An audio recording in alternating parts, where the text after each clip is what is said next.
We've had a very busy end to our transfer window and we've also had a pretty decent start to the season. Today though, we've got a very difficult game coming up in the league. Let's see how we do.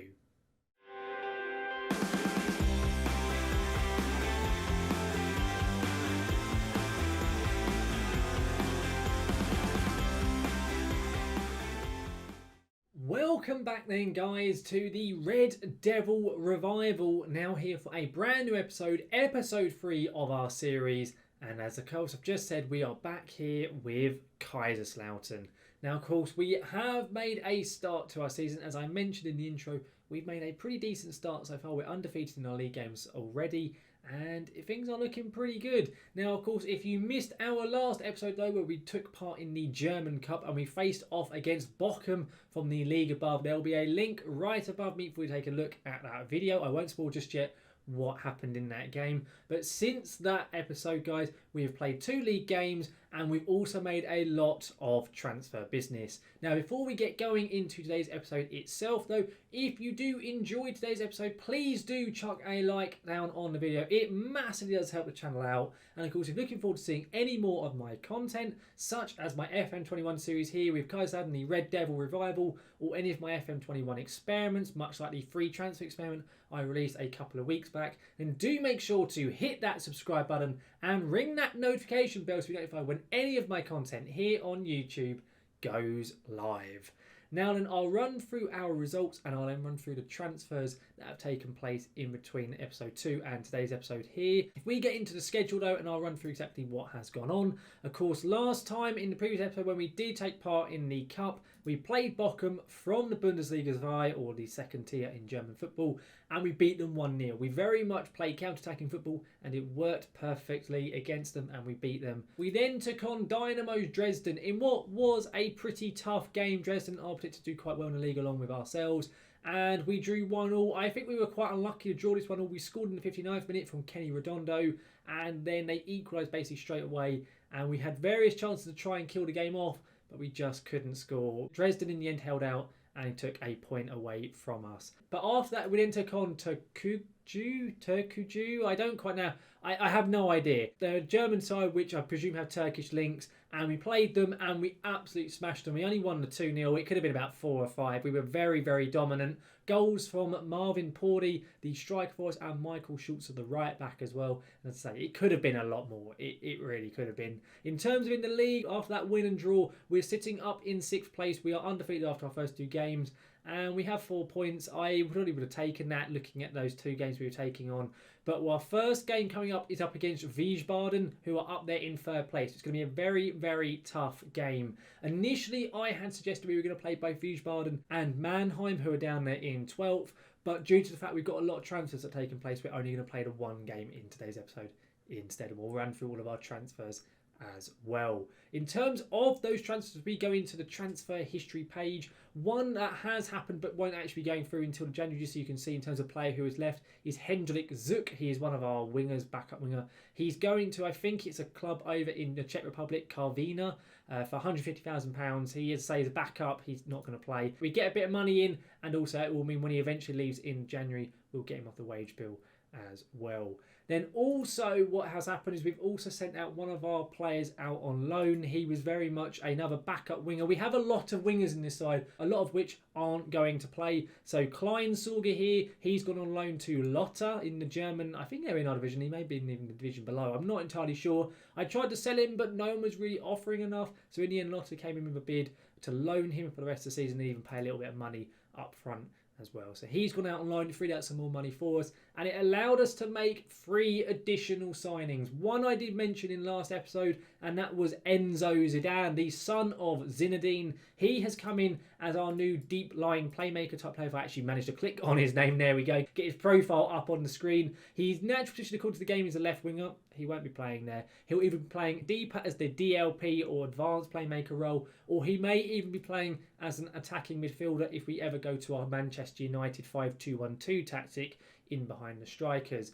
But I feel that Enzo can really do a job. He so far played twice in the league, got an assist, got an average rating of 7.05. He's looked very, very decent. His physicals are a bit lacking, but his technicals and mentals are very, very good. So Enzo coming in is on £4 a week, which is quite a hefty wage. He's kind of out as one of our best paid players, but he's a very, very decent player, especially for this division. And I think he can really do a job. Then the other two players who've come in are two loanee options. I found that right towards the end of the window, we were given a lot more options for players available on loan. First up, we have, his name is Titus Krapikas. I think is how you pronounce it. He's a Lithuanian goalkeeper who we've got in from Spezia over in Italy, and he's coming in as our first choice keeper. He has played once so far. He kept a clean sheet up against Tokuju, or however you pronounce that side. He played pretty decently, and when you look at his attributes, he's really, really good. On the report, it reckons he's a good enough player for the league above. I think that's very much the case. He's really cheap. We're paying £350 a week to have him here at the club. He's an international player as well for Lithuania, and he is a really good option. Then we may even be able to extend the loan past this season, or maybe get him on a permanent deal if he performs well. He's a 3.5-star current ability with 5-star potential. And yeah, I really like the fact he's in here. He's got decent reflexes, decent one-on-ones. His handling's okay. His positioning's good. His concentration's good. Overall, really pleased. Other than his decisions and his anticipation, everything about him is perfect for the type of goalkeeper that we play. So that is Titus. As I say, a very cheap loan deal. Can't really go wrong with that one. And in the final one, I wasn't going to bring in another defender, but I found that Tayden Mengi, the Manchester United youngster, was available on loan, and he also was available really cheaply. He is going to come in to us as the central defender cover role, so the centre of our three defenders. And mainly I wanted him because of his physicals. He's really quick, he's good in the air, he can't really head the ball, but he's really good at jumping, and he's really pacey, and he's quite strong. So I thought bringing him in would be a very decent option. He's not like any of our other centre-backs. All our other centre-backs are quite slow, so having him in to be able to sit there as that cover-type defender and try and make sure he can catch up with any players who try to break past him, I think will be really, really good. He hasn't played yet for us. He's literally come in and he hasn't had a chance, so it'll be interesting to see how quite he does get on. So there are all of our transfers. I'm really pleased with overall how the squad is looking. There's been a slight tweak as well to our tactic. I've gone onto our team selection here so you can have a look. We're still playing 5-2-3. It's been working pretty well, but I've just made a slight tweak in the fact that I'm asking our wing backs now to overlap, and I'm also saying us to try and play for set pieces. There was a comment in episode 1. I'm really apologetic. I cannot remember the name of the person who put it, so I apologise. But they mentioned to me about how good Marlon Ritter was with his set pieces. And Marlon Ritter is our left winger. And you'll see on here he has 16 corners and 16 free kick taking, which in the third division of German football is fantastic. So we're going to try and make sure we utilise that and play for set pieces as often as we can do. In terms of how we're going to line up though for the first game of this episode, and the only game of course, because we're only going to play the one here with Wiesbaden, it's going to be Krapikas in net with Kevin Kraus, one of our best defenders by a distance, one of our best players really, with Mengi and Tim Rieder as well at the back three. It's then Schulze at right back and Hertscher at left back. Adam Hlushek, our first choice left back, is nearly back fit. He should hopefully be back for the next match, so he'll definitely be back for the next episode. It's then Enzo Zidane and Manuel Schmiedeback in the midfield pairing. Enzo is the DLP, Schmiedeback is the box-to-box. Schmiedeback's been okay. He's struggled a little bit in the games he's played so far, so we may have to look at possibly dropping him, I don't know. It's then Redondo at right wing, Ritter at left wing, and then Marvin Pori, who is our top goal scorer, as the advanced forward. So it's going to be basically as strong as it can be for this lineup. I'm really hopeful that we can do well. It's worth noting one of our midfielders, just so you are aware, in Sessa, has managed to break his leg, so he won't be playing. He wasn't a first choice player anyway, but he was a decent rotation option. But yeah, he's basically out for the first 6 months of the season, so we won't be seeing him for a long, long time as of yet. But regardless, let's get into this game here with Wiesbaden. Let's see how we got on. Of course, it is away. They are in third. They've won their 2 opening games of the season. It's going to be very, very tough. But hopefully we can get a good performance. I'll be honest, I'm looking at that team lineup. Other than Stefan Aigner, I think is how you pronounce it, or Aigner, I don't know any of those players in that team whatsoever. So I really don't know what to expect. Generally speaking, whenever we're playing away from home, I'm going to go into it thinking as long as we get a draw, that'll be good. If we can win all our home games, draw as many of our away games, we should be able to keep ourselves up towards the top end of the table. I'm going to go and point the finger at the lads, so I want you to pick up where we left off from last time. Apparently that's what our system recommends. and some of the players seem to agree. Again, I don't know how they're actually able to understand me because I don't speak any German. I say to everyone, have faith, and somehow we're actually convincing them. They're apparently players who could inspire and motivate me just doing this at them, basically. So I've got no idea how we've managed that whatsoever.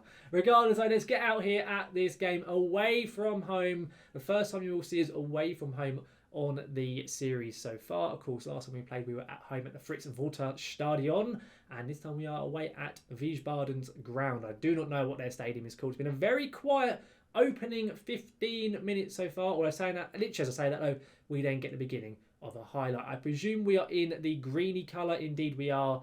Ritter does really quite well there. Ritter now though, come on. I was bigging him all up before. Hang on, Pori. It's 1-0. Really poor defending. I didn't think that ball was going to get from Ritter even to Pori. But for some reason, none of the Wiesbaden defenders tracked back at all. I don't really understand what they were doing. But Ritter gets it. He runs forward. He then does a really good ball there on his left foot. Curls it in. And yeah, just none of the Wiesbaden defenders picked up Pori. Nice little finish into that bottom left.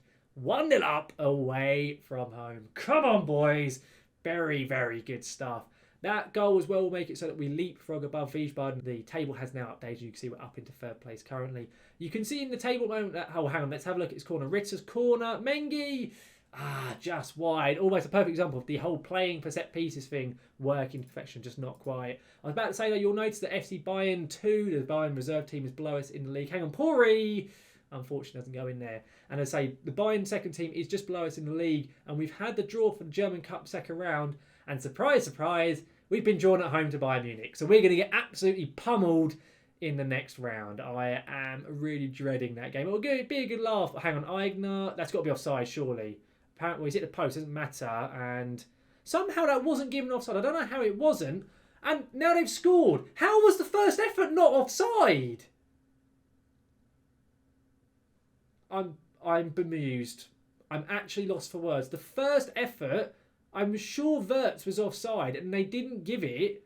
And now as a result, they then scored from the follow-up. Oh, that's so annoying. Another highlight. It's been a very action-packed first half here.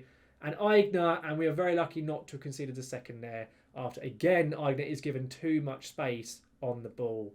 Are we going to get into half-time at 1? Or it looks like we probably are. And indeed we have done. As I was saying, no, we've been drawn against Bayern Munich, so we're probably at the German Cup, I expect, unless we have some pure miracle, but I highly doubt it. I'm going to actually I was going to get annoyed at the boys, but I think I'm just going to say hands together. We've been the better team, just keep going what you're doing, but I am going to get annoyed at defenders, and they seem okay with that. The midfielders, I say, you weren't that bad, and most of them seem to be happy with that. Again, I don't know how we get somebody on the side, because in fact I don't speak the language. I would have thought it would be having more of an impact, but maybe this is FM, maybe that is not quite the case. I see at the moment that Schulze is struggling right back and Redondo is struggling at right wing. I'm tempted to take one of them off maybe, or maybe even both. Let's have a little look. Let's get Dominic Schad onto the pitch in place of Schulze. And saying that though, bringing off Redondo isn't really ideal because the only option we have is Dylan Ejmel and he's not very good. So we won't for the moment. I may though, but actually no, what we will do is we'll go to the Manchester United tactic because Redondo's having a poor game anyway. Let's change it up. We'll put Ritter in the advanced playmaker role in behind the strike because he can play that role. We'll put Pori's advanced forward and we'll bring on Lucas Rossa, who is a pressing forward by trade. So we'll go like that and see if going to that formation can help us out. How there's a corner straight away. Ritter with the corner. It's into Mengi. It's hit the post. Oh, and somehow we don't get the rebound in. Oh my goodness. Although Ritter is proving to us exactly how good he is at set pieces. Nice and early on there. Literally as I was bigging him up before the game, we've seen 2 or 3 very good set pieces. We're rushing through this second half now. Not seeing anything else really to speak of. I'm thinking I'm going to take off Hercher for Adam Hlushek. He's a very, very good wing-back. Of course, he's coming back from that injury, but I'm going to try. We're going to put him as a wing-back on attack. And we're just going to see how we do. I'm not going to change anything else up. I said before, I'd probably... Oh, no, I was going to say I'd take a draw. But as a highlight here, hang on. Reeder's done well to clear the throw-in. Please don't concede now, guys. Okay, Reeder's done really well there. Rossa there, or Rossa, because it's an O with an umlaut on it. So it might be more an U sound. So Rossa, possibly. I might be completely butchering that. I've got no idea. Come on, let's get another chance here to kill this game off. We really should be leading. The chances that we've had in this match is very disappointing. Oh no, Schrader here on the left. Oh no, what a save from Krapikas. I love his name, I do love it. Titus with a fantastic save. He keeps us in the game at 1-1. Let's say Demar Moore. We can't actually, okay, there's a highlight in the 90th minute. We're into stoppage time. Pori here, across to Ursa. It's blocked. Is that the highlight or is there going to be another chance? We've got to be careful, okay. Kraus gets the ball. Come on, Ritter here. Out there to Dominic Shad. He's on the pitch, the substitute. Come on, Shad's ball in. Versa puts it over. Oh, my goodness. This game could have gone either way. It really could have done. There is still time here, possibly for a goal. We're in the last minute of stoppage time. Is this a proper highlight or is this just the game ending? Shad with the ball. Please don't screw up your throw-in. I hate throw-ins. What was that? Oh, hang on, Versa. It's a mistake. It's really poor attempted cross. Come on, Versa. Get it in the box. To Shad now. Come on, Dominic. Back to Versa. With a diving header. What a diving header. It looks like it's going to be the end of the game. Really weird ending highlight there, has to be said. A crappy throw-in from Shad and that weird diving header from the Wiesbaden defender. That is probably going to signal the end of the game now. It's been lumped up, and indeed it is. So it's a 1-1 draw. It's not a perfect result, but we haven't played poorly. We probably should have won. All I say that you look at the stats, it was very, very even. So maybe a draw is a fair result. I'll say some of you are unlucky. Most of them seem to be okay with that. The draw, as a result, puts us down into 8th place. But Wiesbaden, of course, are up there in 2nd. So a draw away from home probably is a fair result. As I've already said, it's the only game we are going to be playing, but I'd say that was a pretty decent game nonetheless. Let's go to the schedule though and see what we're going to come back for next time around. I mentioned about the Bayern Munich game. You can see it's basically the last game we play in December, so it's going to be a long way away as of yet, but we will most definitely be having a watch of that when we get there. Instead, what we are going to do is we're going to play through a few games in the month of October. We're going to play in the Mannheim, Bayern Munich second team and Ingolstadt games off screen, and we'll be coming back for the Meppen and Rostock games in next episode. But we haven't got any transfers or anything like to kind of focus on next time around, so we'll definitely be doing both of those matches for Wednesday's episodes. But of course, as I say, that will all be coming next time around.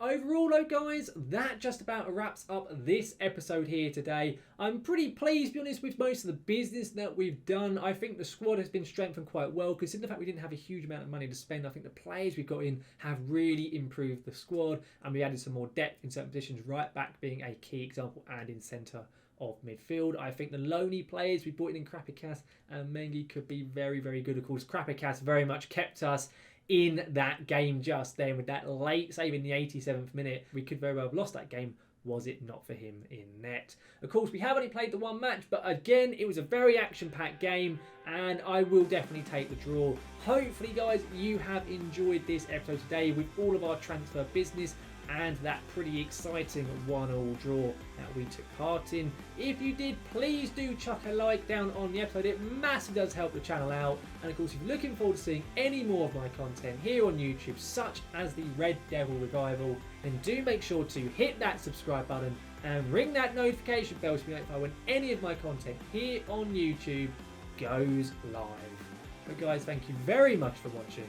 I will see you again next time.